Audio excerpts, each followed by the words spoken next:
Students, आज हम new topic करेंगे क्रॉस मल्टीप्लिकेशन। क्लास 9th और क्लास 10th दोनों में आता है। इसका फर्स्ट क्वेश्चन क्या लिखा हुआ है, 2x plus 3y equals to 17, 3x minus 2y equals to 6। अब इसको कैसे सॉल्व करेंगे हम? सबसे पहले x वाले लिख लेते हैं, उसको डैश, फिर लिखते हैं y, फिर उसके नीचे डैश और z और उसके नीचे डैश। अब कैसे लिखेंगे इनके? अब जब x की वेरिएबल है, पहले तो इस इक्वेशन को चेंज करना पड़ेगा हमें।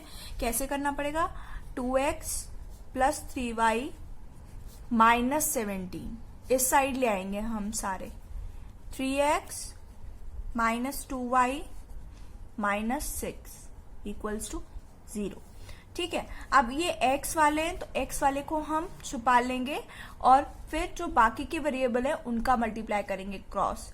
तो जैसे x की वेरिएबल है, x को छुपा लिया तो ये बचे। अब क्या हो गया? 3 इंटू माइनस 6, जो जिसका साइन है हम उसका लगाएंगे और बीच में माइनस आता है। फिर ये दोनों वाले तो -2 इंटू माइनस 17। ठीक है, ऐसी y के लिए तो y वालों को छुपा लेंगे, तो जो ये इनका और इसका करेंगे तो क्या हो गया? 2 into minus 6 minus 3 into minus का 17। ठीक है, अब z वाले लिखने हैं तो z वाले को छुपा लो और बाकी का लिख दो। तो -2 इंटू 2 माइनस 3 इंटू 3। ठीक है, ये हो गया। अब इसको सॉल्व करेंगे। या z नहीं या 1 लिखते हैं। ठीक है, क्योंकि z वेरिएबल 3 वेरिएबल में वो नहीं हो सकता, सॉल्व नहीं हो सकता, क्योंकि हमें इसमें x y की वैल्यू निकालनी है। उसमें z वेरिएबल हम नहीं ले सकते हैं और z हमें दिया भी नहीं है। वो 3 प्लेन पे जब कोऑर्डिनेट में बात करते हैं तब आते। अब देखो क्या हो जाएगा, ये x अपॉन माइनस 18 और माइनस माइनस प्लस, तो ये माइनस का 34। ठीक है, ये y अपॉन माइनस का 12, 6 2 ज़ा 12 और माइनस का और प्लस का 7 3 ज़ा 51। ठीक है, देखिए क्या करा हमने। सबसे पहले हमने क्या करा, x की वेरिएबल रखे तो y की वैल्यू x के ऊपर रखा, तो ये कोऑर्डिनेट निकाले। अब y के ऊपर रखेंगे तो 2 इंटू 6, फिर 1 इंटू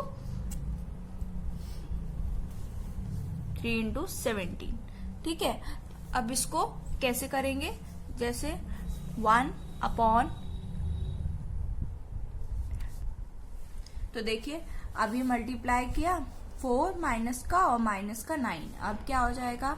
x अपॉन माइनस 52 और y upon 39 equals to 1 upon minus 13। अब इसको हम क्या करेंगे? इसको हम कंपेयर करेंगे एक वेरिएबल को जो अननोन वेरिएबल है 1 अपॉन, मैं इसको यहां ले जाऊं तो x की वैल्यू कितनी आ गई? माइनस का 54 अपॉन माइनस 13, माइनस से माइनस कटा 13 4 ज़ा, तो x की वैल्यू कितनी निकल आई? 4। ऐसे इसको करेंगे।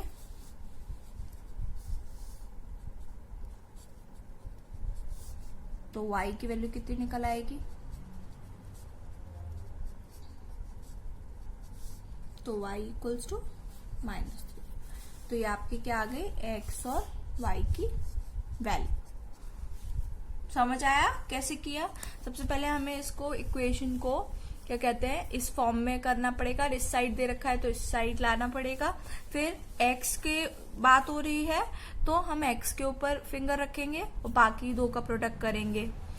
इस वाली इक्वेशन में नहीं देखेंगे, इस वाली में देखो 3 इंटू 6, 3 इंटू 6, बीच में माइनस आएगा तो -2 इंटू माइनस 17। ठीक है, अब y के लिए रखा तो 2 इंटू 6 लिया और 3 इंटू माइनस 17 लिया, तो -12 प्लस 51। ऐसे इसके लिए किया तो -2 इंटू 4 और 3 इंटू 6। ऐसे करके आपका आंसर आ गया।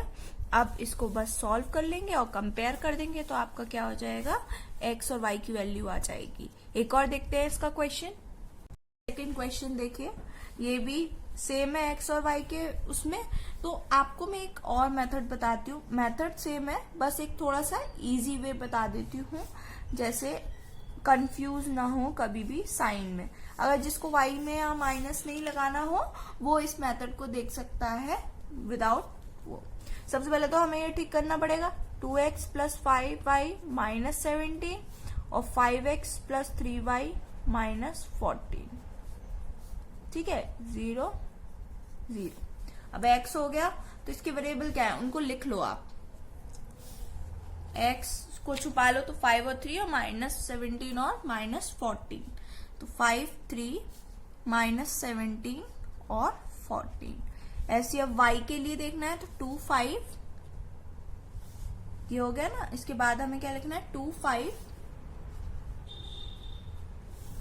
और फिर क्या कहते हैं 2 5 लिखेंगे, 2 5 और माइनस 17 और 14, वो यही है तो इसको लिखे रहने देते हैं। अब z के लिए लिखेंगे तो z के लिए हमने लिखा z नहीं मतलब 1 के लिए, 1 के लिए लिखेंगे तो क्या हो जाएगा 2 3 और क्या लिखेंगे हम 2 5 और 5 3, तो 2 5 तो ऑलरेडी लिखा हुआ है तो 5 3।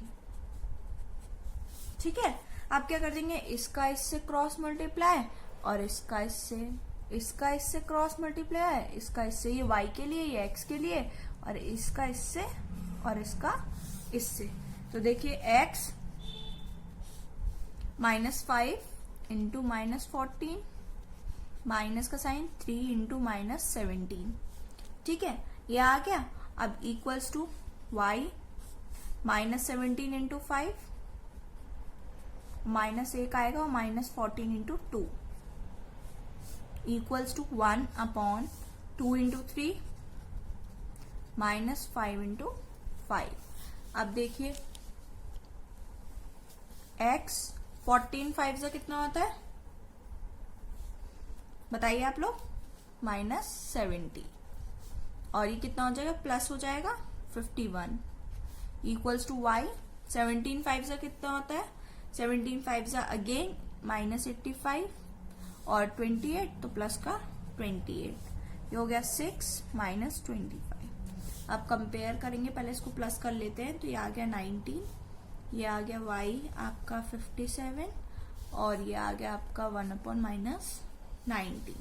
तो अब कंपैरिजन करते हैं तो x minus 19 equals to 1 upon minus 19, y upon minus 57 upon 1 minus 19, y equal x minus 19 upon minus 19, 1 आ गया, माइनस से माइनस किया ये 3 बार, तो x की वैल्यू 1 और y की वैल्यू 3। तो देखिए हमने बेसिकली इसमें कुछ किया नहीं है, क्या करना है आपको, एक ये ट्रिक है, वरना आपको क्या कहते हैं y में माइनस लगाना पड़ेगा ऊपर। तो देखिए जब से पहले x का लिख रहे हैं तो x के वेरिएबल को उतार लो, x को छुपा के बाकी जो है वो वेरिएबल उतार लो, तो 5 और 3 और माइनस 17 अपॉन 14। फिर अब y के लिए लिख रहे हैं तो क्या क्या आएंगे 2 और 5 और ये, तो 2 और 5 मैंने लिख लिया। फिर इसको लिखने से बेटर है मैंने यहाँ लिखा हुआ है। ठीक है, अब 1 के लिए लिख रहे हैं तो 2 5 ऑलरेडी लिखा है, 5 3 उतार लिया। कुछ नहीं करना है, इसका इसके साथ, इसका इसके साथ, इसका इसके साथ, ये इसका इसके साथ, इसका इसके साथ क्रॉस मल्टीप्लाई इसका, और बीच में बस माइनस आता है, तो ये बस इस तरीके से हो गया। तो आई होप ये क्रॉस मल्टीप्लिकेशन आपको मेरे इस वीडियो में समझ आया हो। If you like my video please like share and comment.